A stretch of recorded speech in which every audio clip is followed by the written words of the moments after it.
Israël découvrir un jardin communautaire en plein désert où les Juifs et les Arabes travaillent ensemble à Nasser-Sberg. La ville de Beersheba est devenue en 20 ans une des plus grosses villes israéliennes, au fur et à mesure que des populations diverses venaient y trouver refuge. Et voici Noga, on ne peut pas la rater. Multicolore et multiculturelle, cette jeune Israélienne de 31 ans a dans ses jeunes pas moins de 6 nationalités différentes. Elle est à l'image de son quartier, un quartier d'immigration, pauvre, où les communautés ont parfois du mal à vivre ensemble. Il n'y a pas toujours beaucoup de contacts. Des fois, on peut voir vraiment que les gens sont dans leur communauté, les Russes avec les Russes, et les Marocains avec les Marocains, et comme ça. Alors Noga a décidé de prendre à bras le corps le problème. Elle a créé ce jardin communautaire, en bas des immeubles, pour que les gens qui y habitent viennent cultiver. Une façon de créer de la biodiversité, en apprenant sur la culture de l'autre, comme ici avec des Éthiopiens. C'est comme la basilique.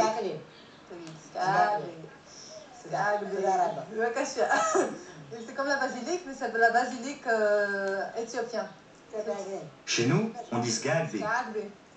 C'est différent de la basilique qu'on connaît chez nous. Et après, tu le mets comment? Ah, comme ça, derrière l'oreille. Comme ça sent bon quand on mange. Comme ça, ils font tout le monde. Le jardin est installé en bas d'un foyer d'accueil pour des Juifs éthiopiens, l'une des immigrations les plus récentes en Israël. Cette communauté est souvent discriminée et mal acceptée dans la société israélienne. Nous autres, Éthiopiens, en Israël, on a la réputation d'être des gens fainéants, qui rechignent à travailler. C'est ce qui se dit en tout cas. Mais ces parcelles que nous cultivons, c'est la preuve que nous aimons travailler. Le jardin, c'est un outil d'intégration, de valorisation. Les habitants du quartier apprécient.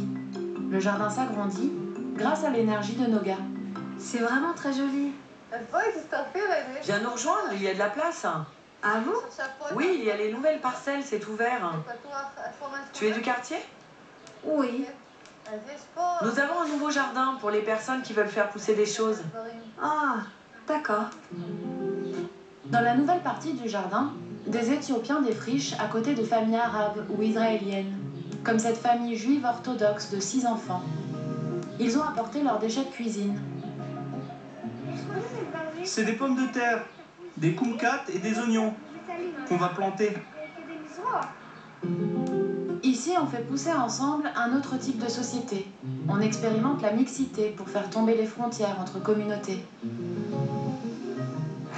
J'ai pas de problème, vraiment. Celui qui veut venir planter est bienvenu. Chacun est invité.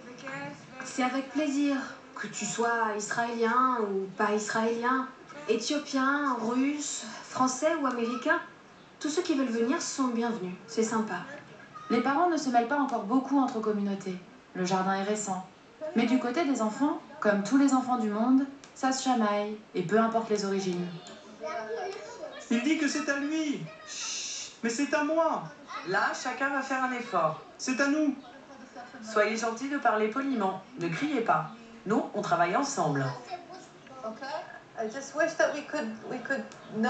Ce que je souhaite, c'est qu'on se connaisse mieux et qu'on s'apprécie. Au lieu de se dire « Oh, ces gens sont venus, ces gens sont venus ». Mais non, c'est génial, ils sont venus, youpi.